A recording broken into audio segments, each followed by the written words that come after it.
السلام عليكم ورحمة الله وبركاته. كل سنة وانتم طيبين ورمضان كريم. كل يوم بنحتار هنسحر ايه، هنفطر ايه. هوريكم احنا النهاردة عملنا ايه. ده رز بالشعرية. عملت معاكم النهاردة رز بالشعرية. اللي ما يعرفوش هيتعلموا معايا. ما تقولوش احنا كلنا بنعرف نعمل، فيه ناس ما بتعرفش تعمل رز بالشعرية. انا ما كنتش بعرف اعمل رز بالشعرية، واحدة علمتهولي. اللي ما يعرفوش يتعلموا معايا، واللي يعرفوا خلاص. الرز بغسله دلوقتي وبحمر الشعرية ما تغمقهاش قوي، عشان لو غمقتها قوي بتغير لون الرز، فتخليها الاصفر الغامق مش البني.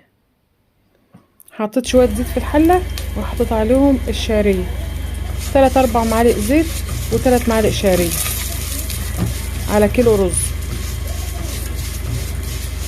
بحمر الشعرية بالطريقة دي، وهو تسيبيها تتحرق منك. الشعرية من الحاجات اللي بتتحرق بسرعة لو موقفتيش جنبها، مينفعش تسيبها وتمشي. ولما تاخد اللون اللي انت عايزاه تحط عليها الرز وتقلبي الشعرية بالرز الاول قبل ما تحط المية. ليه؟ عشان الرز يتغلف بالزيت، وبعدين تحط المية والملح. صلوا على النبي. واللي عارف طريقة الرز بالشعرية دي يكتب لي ان هو عارفها كده، واللي ليه اي طريقة تانية يقول لي يا ريت. الرز بنعمله انواع كتير، رز بالشعرية، في رز حبة وحبة، في رز من غير حاجة خالص. كل واحد على حسب ما يحب. احنا بنعمله كل مرة بطريقة على حسب هناكل معاه ايه. ودي صينية بطاطس باللحمة، عملتها معاكم قبل كده. لو انتوا عايزين اعملها معاكم تاني اعملها.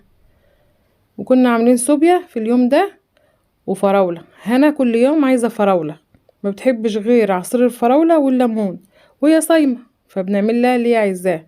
هنا ومحمد في سنة تالتة بيصوموا.